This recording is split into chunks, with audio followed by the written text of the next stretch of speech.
요즘 밤마다 잠이 안 와요. 자꾸만 아들 생각이 나서 내가 왜 이렇게 예민해졌는지 모르겠어요. 그냥 예전처럼 편하게 만나고 싶은데 그게 왜 이렇게 어려운지. 아마 그 아이도 지금은 새 가정을 꾸리고 자리 잡느라 바쁠 거야. 당신도 알잖아. 우리가 결혼하고 나서 서로에게만 집중하느라 부모님께 소홀했던 적 있었던 거. 맞아. 그땐 정말 서로밖에 몰랐던 시절이었지. 결혼하면 어느 정도 멀어질 거라고는 생각했는데 이렇게까지 남처럼 될 줄은 몰랐어. 결혼 전에는 그래도 같이 밥도 자주 먹고 전화도 자주 했는데 그게 그냥 당연한 줄 알았던 거지. 그 당연했던 것들이 없어져서 허전하고 섭섭한 거지. 우리도 이제 나이가 들고 아들도 자기만의 삶을 살아가야 하니까 우리의 자리도 조금씩 달라지는 거야. 그래도 그 아이가 나를 조금은 필요로 해줬으면 좋겠어. 내가 그리워하는 것일 뿐일까. 그냥 한때는 내가 그 아이에게 꼭 필요했던 사람이었으니까. 안녕하세요. 부엌사연 구독자 여러분. 저는 얼마 전 남편을 떠나보내고 창원에서 홀로 살고 있는 김정희입니다. 아마도 여러분 중에서도 자식을 위해 인생을 바쳐온 분들이 많으시겠죠. 저 역시 그렇습니다. 평생 남편과 함께 일하고 제 모든 시간을 아들에게 쏟아부었으니까요. 작은 사업을 운영하며 일도 하고 가정을 돌보며 아들 하나만큼은 훌륭하게 키우고 싶었어요. 그게 제 유일한 자부심이었으니까요. 어느덧 아들이 결혼한 지도 벌써 몇 해가 지났네요. 결혼 후 자연스레 거리감이 생길 거라곤 예상했지만 이렇게까지 멀어질 줄은 몰랐어요. 이제는 마치 남처럼 느껴지기도 하고 가끔씩은 서운하기도 해요. 제가 아들을 위해 살아온 세월들이 아무 의미 없었던 걸까 그런 생각이 들 때가 있거든요. 사실 요즘 들어 이런 고민을 자주 하게 됩니다. 예전에는 한 달에 한두 번이라도 얼굴을 보고 전화도 꾸준히 주고받았어요. 아들은 무뚝뚝해도 챙길 건 꼭 챙기는 아이였거든요. 그 모습이 그렇게 든든하고 제겐 큰 위안이었죠. 그런데 결혼하고 나선 만나는 횟수도 소식 듣는 일도 점점 줄어드네요. 특별한 날에도 빈 방만 덩그러니 남아있고요. 남편은 저를 위로해 주려 하지만 자꾸만 마음 한구석이 허전한 건 어쩔 수가 없어요.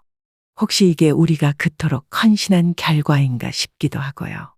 가끔은 제게 위안을 주던 그 아이의 무뚝뚝한 목소리라도 듣고 싶은데 이제는 그런 것조차 쉽게 기대하기 어렵습니다. 며느리를 처음 만난 건 상견례 자리에서였습니다. 아들이 갑작스럽게 2해 동안 사귄 여자가 있는데 결혼을 하겠다고 했을 때 당연히 한 번은 먼저 얼굴을 보고 싶었죠. 그래서 물었습니다. 결혼을 생각한다면 상견례 전에 한 번쯤은 데려와서 인사하는 게 예의 아닐까? 그런데 아들은 뜻밖의 대답을 했습니다. 나이가 그건 원하지 않는다고 했어요. 그냥 상견례 때 보는 게 좋대요. 처음에는 잘못 들은 줄 알았습니다. 상견례 전에 부모를 만나고 싶지 않다는 예비 며느리의 뜻도 납득하기 어려웠지만 더 마음에 걸린 건 그 말을 무심하게 전하는 아들의 태도였어요. 다시 물었습니다. 그래도 보통은 먼저 인사드리러 오는 게 맞지 않겠니? 아들은 어색한 미소를 지으며 대답했습니다. 엄마, 세상에 보통이 어디 있어요. 요즘은 다 집집마다 다르게 하잖아요. 나이가 원칙을 잘 지키는 편이라 그래요. 그 말을 듣고는 여러 가지 생각이 들더군요. 아직 얼굴 한 번 못 본 예비 며느리와 그 생각을 당연하다는 듯 전달하는 아들까지 둘 다 왠지 분별이 부족해 보였어요. 남편이 제 마음을 알아차리고는 부드럽게 위로하듯 말했습니다. 여보, 우리도 상견례에서 처음 보는 게 낫다고 마음 먹었다고 생각해 보자고. 하지만 그게 제 뜻이 아니었기에 마음이 쉽게 놓이질 않았어요. 그저 고개를 저으며 창밖을 바라보며 혼잣말처럼 중얼거렸죠. 그건 우리가 원해서 그런 게 아니잖아. 그 순간 마치 평생 지켜온 가치와 기대가 흔들리는 기분이 들었습니다. 남편은 계속 저를 달래려 했지만 그 씁쓸한 감정은 쉽게 사라지지 않았습니다. 그러면서도 상견례를 준비하는 동안 그동안 내가 해왔던 수많은 일들이 다 떠오르더군요. 며느리를 처음 만나게 된다는 기대감에 준비해야 할 것들이 한두 가지가 아니었습니다. 옷은 단정하면서도 어울리게 입어야겠고 예비 며느리에게 신뢰되지 않도록 말투 하나하나에도 신경이 쓰였어요. 어떤 질문을 해야 할지, 무엇을 물으면 신뢰가 될지 아무리 마음을 다잡아도 이런저런 생각에 잠을 설쳤습니다. 상견례가 시작되자 나는 예비 며느리 나혜를 유심히 바라보았습니다. 첫 만남이었지만 서로 정중히 인사를 나누고 대화를 이어가는 모습은 겉으로 보기엔 평범한 상견례 같았죠. 그러나 시간이 지날수록 나혜의 태도에서 어떤 강단이 느껴졌습니다. 아들이 말한 대로 정말 똑 부러지는 사람이구나 싶으면서도 그 성격이 결혼 생활에 든든한 힘이 될 거라는 생각이 들었어요. 마음 한편에 남아있던 서운함도 조금은 풀리는 듯 했습니다. 모든 것이 차분하게 진행되는 듯하던 그때 나혜가 자세를 고쳐 앉더니 모두의 시선을 모았습니다. 결혼 전에 꼭 말씀드리고 싶은 게 있습니다. 또렷한 목소리에 방안이 순간 조용해졌고 나는 살짝 긴장한 채 그녀를 바라보았습니다. 나혜는 침착한 표정으로 말했습니다. 저는 결혼 후 재산은 하지 않으려고 합니다. 순간 가슴이 철렁 내려앉았습니다. 예비 며느리가 아무렇지도 않게 그 말을 꺼내는 걸 보니 당황스러움과 함께 복잡한 생각이 스쳐 지나갔습니다. 이런 이야기를 상견례 자리에서 내심 놀라고 당황스러웠지만 애써 표정을 다잡고 옆에 앉은 남편을 바라보았습니다. 남편도 당황한 기색을 감추지 못한 채 잠시 불편해하는 모습이었습니다. 그와 눈이 마주쳤을 때 서로의 마음이 전해지는 듯했죠. 남편이 조용히 내 손을 잡아주었지만 그의 손에서 전해지던 평소의 따뜻함은 조금 덜했습니다. 그 미묘한 긴장감이 고스란히 전해지면서도 우리는 서로에게서 작지만 위안을 찾으려 했습니다. 순간 작은 한숨이 나왔지만 이게 또 시대의 흐름이구나 싶었습니다. 저는 애써 미소를 지으며 대답했습니다. 우린 제사 안 지내니까 그런 걱정은 없을 거야. 그녀는 가볍게 고개를 끄덕이며 말했습니다. 아, 다행이네요. 제사 문제로 갈등이 많은 경우가 많다고 하더라고요. 그 순간 내 미소가 잠시 굳어졌습니다. 단지 상견례 자리에서 존재하지도 않는 제사에 대해 그렇게 단호하게 선을 그어오는 그녀의 모습에 복잡한 감정이 일었죠. 나는 순간 남편의 옆모습을 쳐다보았습니다. 혹시나 남편이 허리 통증 때문에 지팡이를 짚고 온 것을 예비 며느리가 불편하게 여긴 건 아닐까 하는 생각까지 들었어요. 여러 가지 생각이 머릿속을 스쳐갔지만 마음을 다잡으려던 찰나 그녀의 말이 이어졌습니다. 그리고 말이 나와서 두 분 중 한 분이 돌아가셔도 제사를 지내셔야 한다면 비용은 일정 금액 내에서 지원할 수 있어요. 다만 제사 음식 준비나 밤 참석은 어려울 것 같아요. 이게 무슨 소리지? 라는 생각이 고요하게 맴돌았습니다. 그녀의 차분한 목소리가 이제는 마치 선전포고처럼 들려왔어요. 방 안의 공기가 한순간 무겁게 내려앉은 듯했습니다. 나는 그녀의 진위를 파악할 수 없어 다시 남편을 바라보았습니다. 남편은 여전히 침착한 얼굴로 내 손을 잡고 있었지만 그의 손길에서도 약간의 불편함이 느껴졌습니다. 그 작은 손길이 위안처럼 느껴지면서도 우리는 서로 말을 잇지 못한 채 그저 그녀의 이야기가 끝나기만을 기다릴 수밖에 없었습니다. 예비 며느리가 차분히 검지를 들어 올리며 다시 입을 열었습니다. 두 번째는 생일 문제인데요. 서로의 생일은 각자 보내는 걸로 해요. 제 생일에는 전화 주지 않으셔도 괜찮습니다. 나는 애써 미소를 유지했지만 속으로는 당황스러움이 밀려왔습니다. 생일에 연락도 하지 말라는 건가? 표정이 살짝 굳어가려 할 때 나혜가 이어서 말했습니다. 부모님 생신은 우진이가 챙길 거예요. 저는 참석하지 않고 선물은 정해진 선에서 보내드릴게요. 그녀가 마지막으로 하고 싶은 말을 꺼냈을 때 남편이 아주 작게 한숨을 쉬는 게 느껴졌습니다. 이건 꼭 말씀드리고 싶어요. 명절입니다. 저는 명절 음식 준비는 하지 않을 예정이고 당일 아침에만 가서 밥 한 끼 하고 바로 돌아올 생각이에요.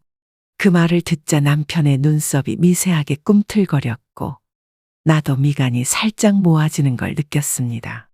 평생 지켜온 우리 가족의 가치와 전통이 한순간에 무너지는 기분이었습니다.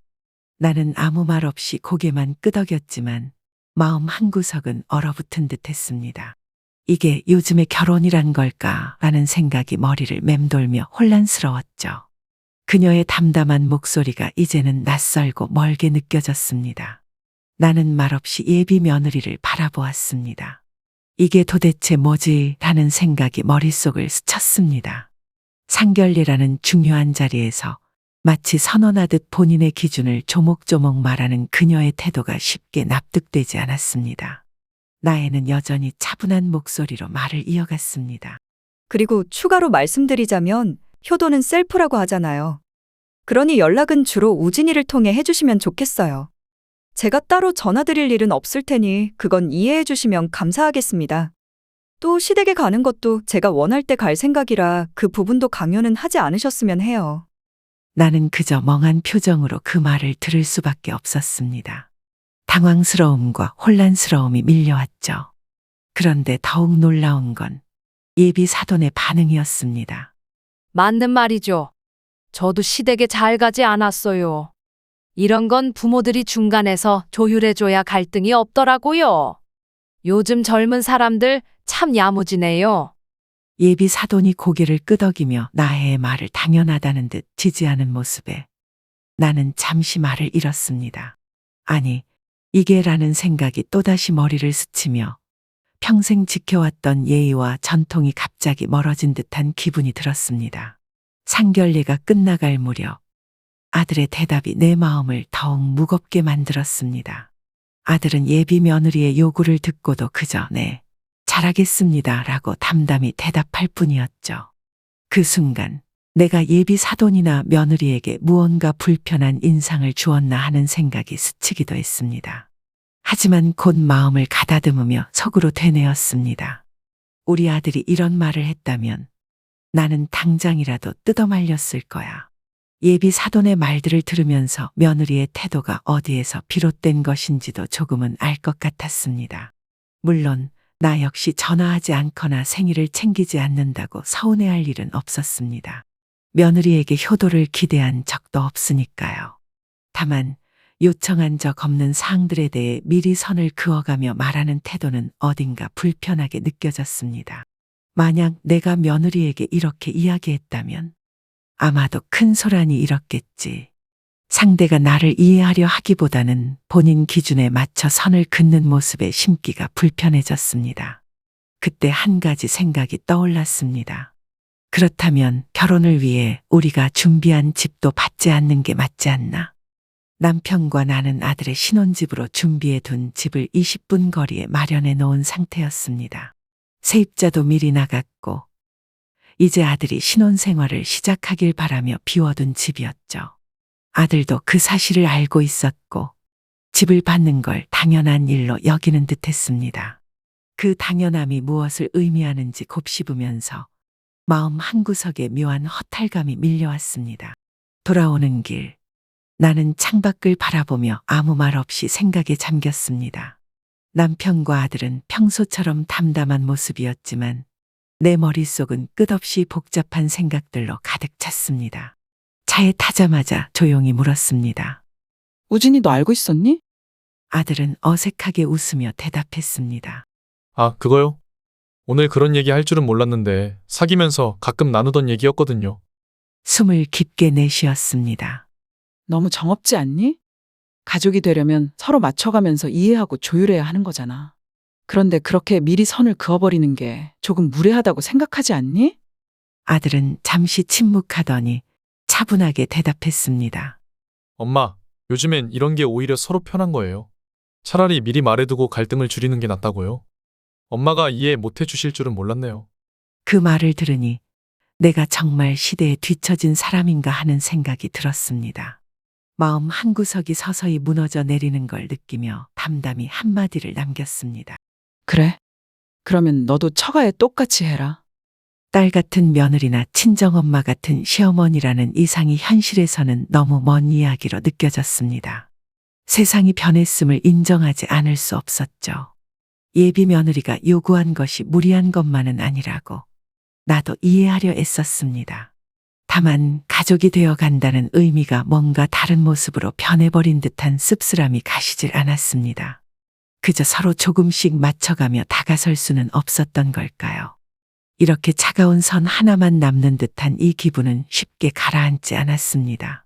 결혼 후 몇 달이 지나고 남편의 생일날 아들에게서 아무런 연락이 없다는 걸 깨달았습니다. 고민 끝에 아들에게 전화를 걸어 조심스럽게 말했습니다. 아빠 생신인 거 알고 있지? 아침에 전화 한 통은 해야지. 아들은 잠시 망설이다가 대답했습니다. 아, 맞다. 그런데 지금 처갓집에 와 있어요. 예상치 못한 대답에 잠시 말문이 막혔습니다. 처가집에 있다고. 무슨 일 있어서 거기까지 간 거니? 아들의 집에서 처가까지는 2시간도 넘게 걸리는 거리였기에 의아했습니다. 장모님이 이사하시는데 도와드리러 왔어요. 그 말을 듣는 순간 마음속에서 여러 감정이 뒤섞여 올라왔습니다. 상견례 때 나혜가 했던 말이 떠올랐습니다. 참았던 말을 조심스레 꺼냈습니다. 명절이나 특별한 날 아니면 안 간다고 하지 않았니? 그게 너희가 정한 약속 아니었어? 아들은 어색하게 웃으며 말했습니다. 엄마, 그건 가고 싶을 때 간다는 뜻이었어요. 그 순간 마음 깊은 곳에서 무언가가 서서히 무너져 내리는 기분이 들었습니다. 차마 담아두기 힘들었던 내 마음이 터져나왔습니다. 그래, 가고 싶을 땐 그렇게 멀리까지 가면서도 아빠 생일에는 전화 한 통도 어려운 거니? 내가 그렇게 좋아하고 따르던 아빠의 날인데도 말이야? 아들은 한동안 침묵하다가 작게 한숨을 쉬며 대답했습니다. 엄마, 지금은 좀 이해해 주시면 안 돼요? 저도 지금 제 자리에서 노력하고 있어요. 이런 걸로 싸우고 싶지 않아요. 나는 묵묵히 수화기를 들고 있었습니다.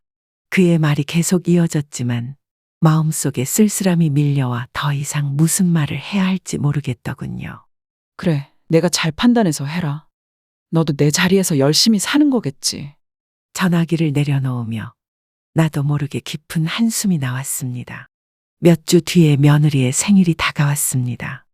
마음 한편으로는 굳이 내가 먼저 연락을 해야 하나 하는 생각도 들었지만 그래도 가족으로서 최소한의 예의는 지켜야겠다는 마음이 들었습니다. 아들의 생일에 따뜻한 인사를 전하지 않은 나의 태도가 떠오르면서 마음이 복잡했지만 그걸 떠나 생일 축하 정도는 해주고 싶었습니다. 저녁 즈음 천천히 전화번호를 눌렀습니다. 신호음이 몇 번 울리고 나서야 나의 차분한 목소리가 들려왔습니다. 어머니 안녕하세요. 그래, 나혜야. 오늘 생일이라서 축하하려고 전화했어. 좋은 하루 보내고 있니? 잠시 정적이 흐른 뒤 나혜는 조용히 대답했습니다. 아, 네, 감사합니다. 사실 친구들이랑 저녁에 만나기로 했어요. 나는 미소를 지으며 말했습니다. 그랬구나. 친구들이랑 좋은 시간 보내고 맛있는 것도 많이 먹어.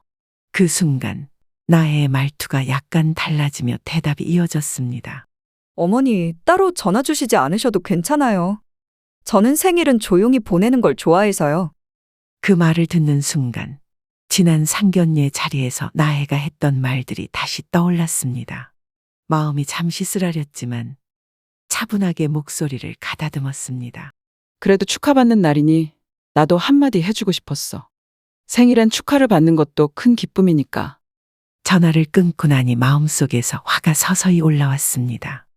나혜는 분명 생일은 조용히 보내는 걸 좋아한다고 했으면서도 친구들과 저녁 약속을 잡아놓은 상태였습니다. 그 말이 마치 내 전화는 불편하지만 친구들과의 시간은 반갑다는 뜻처럼 들렸습니다. 조용히 보내고 싶다면서 친구들과는 즐겁게 보내겠다는 거였나? 축하 전화마저 부담스러워하면서도 정작 자기 편한 대로 즐길 건 다 즐기는 태도의 허탈함과 씁쓸함이 동시에 밀려왔습니다. 가족이 되어가는 과정이라는 게 이렇게 낯설고 생소한 것인지 더 이상 내가 어디에 마음을 둬야 할지 알 수 없었습니다. 내가 참 한심한 거지 가족이라는 이름으로 무얼 기대한 건지. 괜한 기대를 했다는 생각이 들며 그동안 쌓아온 상처가 더 깊어지는 듯했습니다. 그저 생일 축하 한마디를 전하고 싶었던 내 마음이 헛되이 느껴지며 한동안 멍하니 앉아있을 수밖에 없었습니다. 첫 명절이 찾아왔습니다. 비록 차례를 지내지는 않지만 명절 음식은 그래도 준비하고 싶어 아침부터 부지런히 상을 차렸습니다. 잡채며 갈비찜도 정성껏 해두었죠. 아들과 며느리가 도착한 후 가벼운 일을 부탁하고 싶어 조심스럽게 말했습니다. 다 됐으니까 숟가락만 좀 놔줄래? 그런데 그때 며느리가 단호한 목소리로 대답했습니다. 명절 음식 차리는 거 남자들도 도와야죠. 저만 할 수 없어요. 순간 멈칫하며 당황스러웠지만 분위기를 흐리지 않으려 그냥 넘기려고 했습니다. 그런데 아들은 그 말을 듣고선 조용히 작은 그릇에 마늘을 담아 남편 앞에 가져갔습니다. 아버지, 여기 마늘이요. 이것 좀 까고 계세요. 그 광경을 보자 나는 어이가 없어 남편에게 다가가며 말했습니다. 여보, 당신이 왜 이런 걸 하고 있어요? 차라리 내가 할게. 그때 며느리가 불편한 기색을 드러내며 쏘아붙였습니다. 어머니, 평소처럼 본인만 다 하실 생각이세요? 모두가 다 같이 하는 게 가족 아닙니까? 갑작스런 말에 가슴이 철렁 내려앉았습니다. 평생을 가족을 위해 명절마다 묵묵히 음식을 준비했던 내가 이제는 문제처럼 느껴진다는 걸까요? 남편이 마늘을 내려놓으려 하자 아들은 다시 그 앞에 그릇을 밀며 말했습니다. 아버지도 조금이라도 하셔야죠. 이게 더 공평하잖아요. 나는 더 이상 참을 수가 없어 작게 한숨을 내쉬며 말했습니다. 정말 그게 공평하다고 생각하는 거니? 아빠가 평생 우리 가족을 위해 어떤 사람으로 살아왔는지 그걸 그렇게 쉽게 생각하는 건 아니겠지. 며느리는 한치의 흔들림 없이 답했습니다. 어머니도 이해해 주세요. 이제는 모든 가족이 공평하게 하는 시대잖아요. 그 말을 듣고 나는 아무 말 없이 주방으로 돌아섰습니다. 내 머릿속에서 평생 지켜온 명절의 의미와 가족을 위한 정성이 무너지는 듯했습니다. 익숙했던 가족의 모습이 사라지고 낯선 기준과 방식이 우리 사이를 가로막고 있다는 느낌을 떨칠 수가 없었습니다. 남편은 평생 가족을 위해 일하며 허리까지 다치면서도 쉼없이 고생해온 사람이었습니다. 그런 남편에게 이제 와서 공평이라는 명분으로 부엌일을 거들게 해야 한다니 너무나도 어이가 없었습니다. 남편이 잃고 온 덕분에 마련한 집에서 며느리가 지내고 있다는 사실이 새삼 더 뼈아프게 다가왔습니다. 이미 상은 다 차려져 있었고 할 일도 거의 없었기에 그저 아들과 며느리와 함께 앉아 먹기만 하면 되는 상황이었습니다. 그때 남편이 조용히 말했습니다. 여보, 물 한 잔만 줘요. 나는 양념이 묻은 손을 보며 아들에게 부탁하려던 순간 부엌으로 들어온 며느리가 갑자기 끼어들며 말했습니다. 아버님, 사실 물 떠오라는 것도 예의가 아니에요. 그 순간 어이가 없었습니다. 나는 며느리를 바라보며 숨을 고르려 했지만 속이 답답해지는 걸 참을 수가 없었습니다. 시아버지 물 한 잔 가져다 주는 게 그렇게 힘든 일이야? 내 속마음이 튀어나오듯 말했습니다.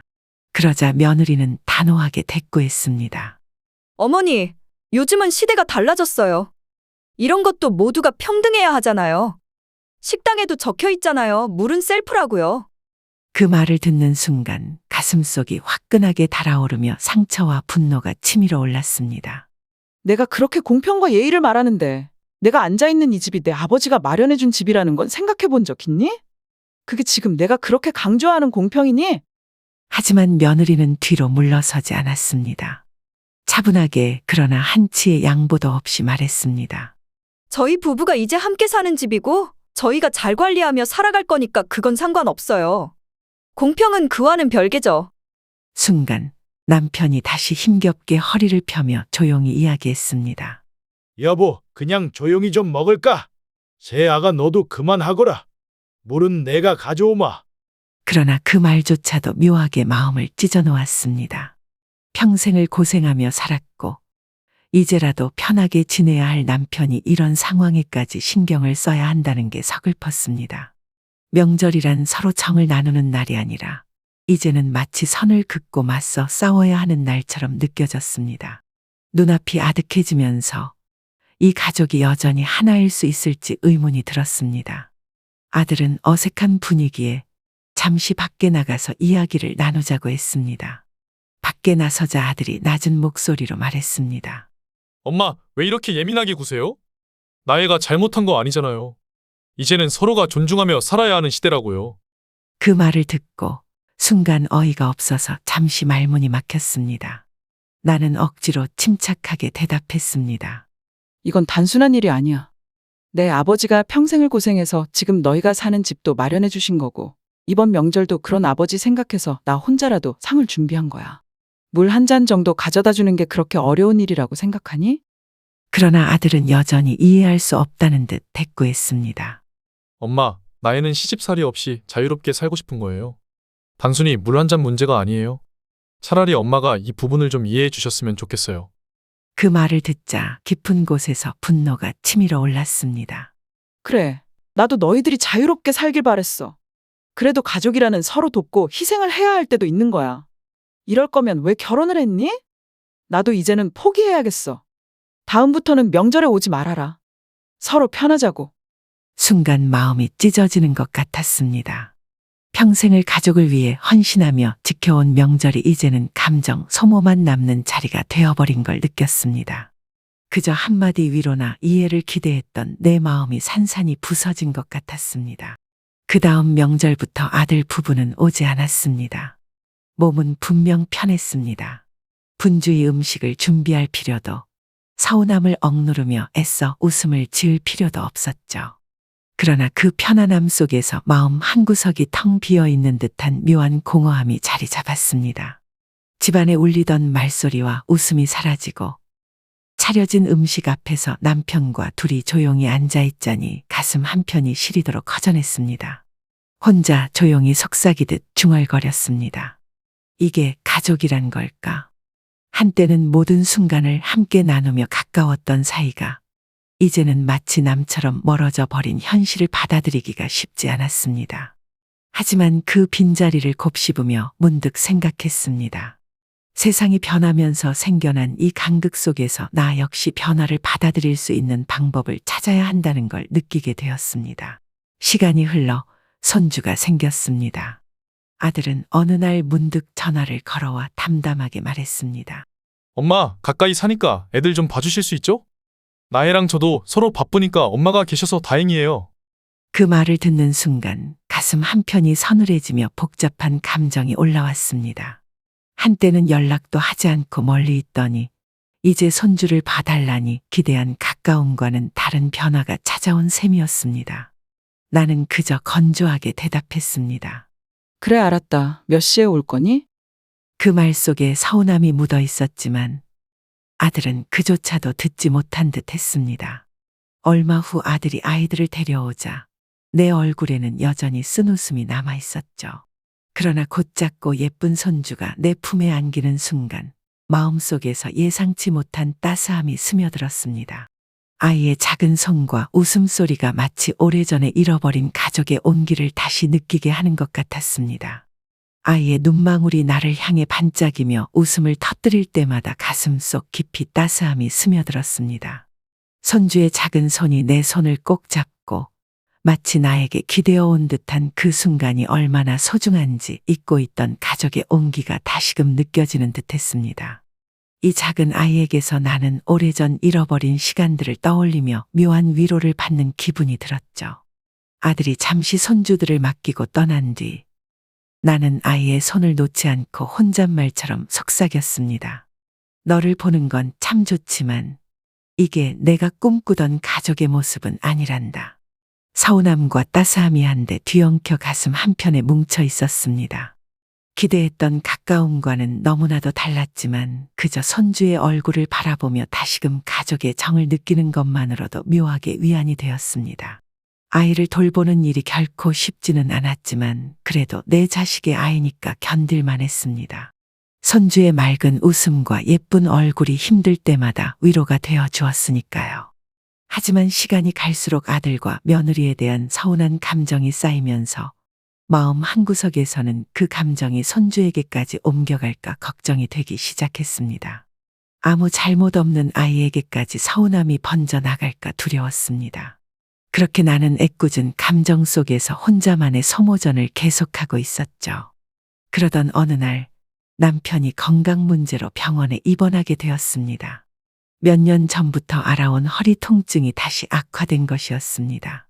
남편이 입원해 있는 병원에서 돌아오는 길, 문득 몸과 마음의 피로가 한꺼번에 밀려 들어왔습니다. 집안일에 손주 돌봄까지 모든 짐을 나 혼자 지고 있다는 생각이 들어 나도 모르게 한숨이 깊어졌습니다. 집에 돌아오자마자 한숨 돌릴 틈도 없이 아들이 전화했습니다. 엄마, 내일 애 좀 봐줄 수 있죠?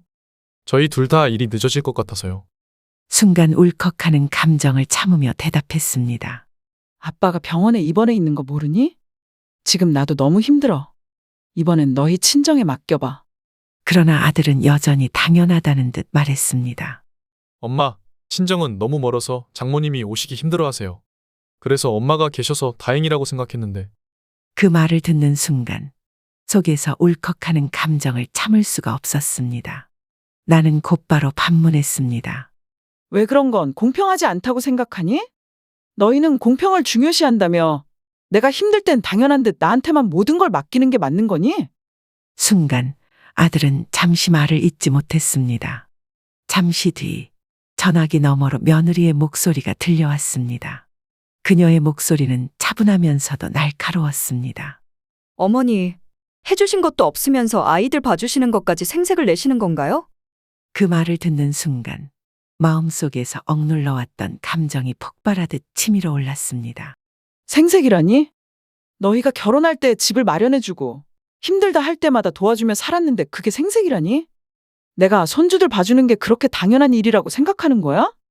며느리는 한치의 양보도 없이 차갑게 받아쳤습니다.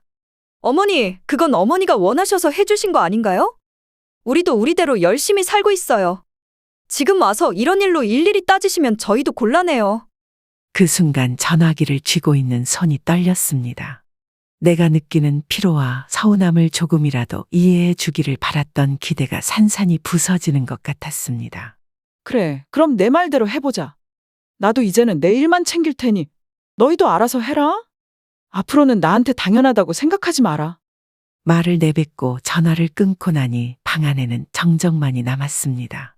마음이 쓰리고 허탈한 가운데 남편의 빈자리가 더 크게 느껴졌습니다.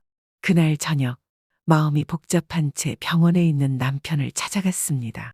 남편은 내가 들어오자마자 내 얼굴에 서린 피곤과 실망을 알아챈 듯 걱정스러운 눈빛으로 바라봤습니다.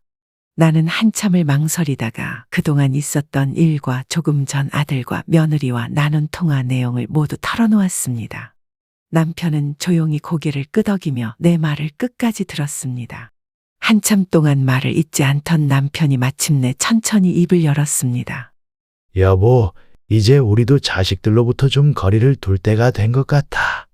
이렇게 애쓰며 우리만 상처받는 게 무슨 소용이겠어. 차라리 멀리 떨어진 곳으로 이사를 가자. 조용한 데서 우리 둘이 편하게 지내면서 당신도 마음의 짐을 좀 내려놓자고. 남편의 제안을 듣는 순간 마음 한편이 편안해지는 듯했지만 그 편안함은 오래가지 않았습니다. 생각하면 할수록 걱정이 밀려왔습니다. 아무리 서운하고 힘들어도 저런 며느리와 함께 살아가야 할 우리 아들의 앞날이 떠올랐기 때문이죠. 나는 잠시 남편의 손을 놓으며 조용히 말했습니다. 당신 말대로 우리만의 시간을 가지면 좋을 것 같기도 해요. 그런데 저렇게 강단 있는 며느리와 함께 살아가야 할 아들을 생각하면 마음이 편치가 않네요. 우리 손주들은 또 어쩌고요. 혹시라도 우리가 멀리 가버리면 손주들까지 내팽개치는 건 아닐지. 남편은 나를 바라보며 한숨 섞인 미소를 지었습니다. 여보, 아들도 어른이야. 자기 가족을 꾸렸으니 그만큼 책임을 지겠지. 우리가 다 지켜주려고 애쓰다가 결국 우리도 지치기만 하잖아. 이제는 우리도 조금은 편해져야 할 때야. 남편의 말에 고개를 끄덕이면서도 마음 한구석이 편치 않았습니다. 손주들의 맑은 얼굴이 떠오르며 그저 아무것도 모르는 아이들에게서까지 내가 멀어지는 게 맞는지 망설여졌습니다. 손주들의 웃음소리를 더 이상 듣지 못할까봐 아득해지는 마음에 나는 차분히 속삭였습니다. 그래도 그 아이들은 우리가 있어야 안심하고 잘할 수 있지 않을까요? 손주들마저도 정말 이렇게 놓아버려야 하는 걸까요? 남편은 한동안 아무 말 없이 나를 지켜보았습니다. 그의 눈에는 우리가 평생을 자식과 손주들에게 쏟아온 애정과 헌신이 고스란히 담겨 있는 듯했습니다. 남편이 마침내 조용히 대답했습니다. 여보, 이게 쉬운 결정이 아닌 건 나도 알아요. 하지만 손주들도 언젠가 우리 곁을 떠날 거고 아들 부부도 자기들만의 방식을 찾아갈 거야. 우리도 그들의 방식에 조금은 기대야 하지 않겠어? 멀리서라도 지켜봐주면 충분할 거야. 그 말을 들으며 한참을 생각에 잠겼습니다. 마음속에서 갈등이 계속 일어났지만 남편의 말대로 손주들을 향한 내 마음과 우리 둘만의 시간을 가져야 한다는 현실 사이에서 어쩔 수 없이 선택해야 한다는 걸 깨달았습니다. 그 후 저와 남편은 여러 지역을 알아보며 이사할 곳을 신중하게 고민했습니다. 남편의 건강을 위해서 종합병원이 가까운 곳이 필요했지만 마음 한편으로는 바다가 보이는 한적한 곳에서 평온한 시간을 보내고 싶었죠.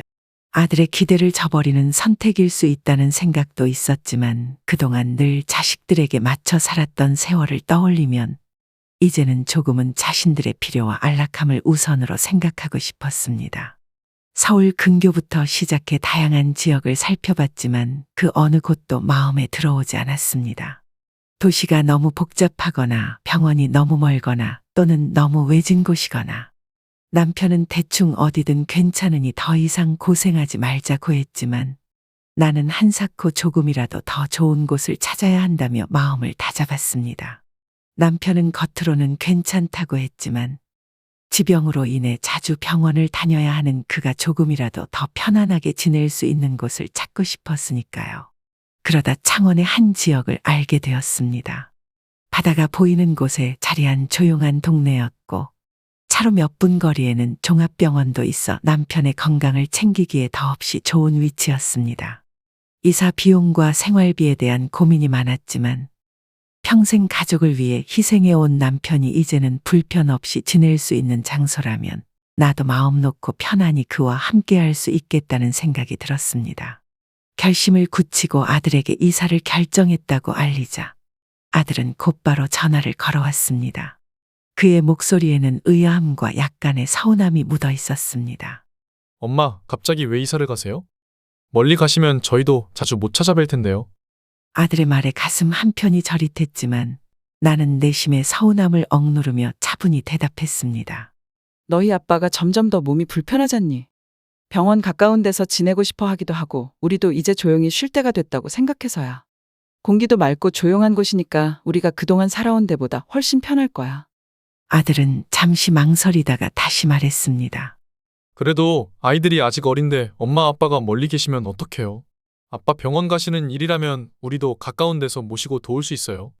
나는 속마음을 숨기고 부드럽게 웃으며 대답했습니다. 그건 내가 내 가족을 잘 챙기면 돼. 손주들도 이제 너희 책임이고 우리도 좀 한가롭게 지내고 싶으니까 너무 걱정하지 마라. 그래도 마음은 늘 가까이 있을 거니까. 아들은 잠시 머뭇거리더니 결국 이해하겠다는 듯 고개를 끄덕였습니다. 아쉬움이 묻어나는 그 얼굴을 뒤로하고 나는 다시 남편의 손을 잡았습니다. 그 손에서 전해지는 따뜻함이 왠지 모르게 마음을 차분하게 해주었습니다. 이사한 집에 도착하자마자 창문을 열어봤습니다. 창밖으로 푸른 하늘이 펼쳐졌고 멀리 바다가 시야에 들어왔습니다. 고요한 바람과 함께 부드럽게 흔들리는 바다 풍경을 보니 가슴 한편이 탁 트이는 듯 했습니다. 남편은 옆에서 나를 바라보며 미소 지었습니다. 여보, 여기서라면 우리 둘이 조용히 지낼 수 있겠지. 아무도 방해하지 않는 이곳에서 서로 돌보며 지내자고.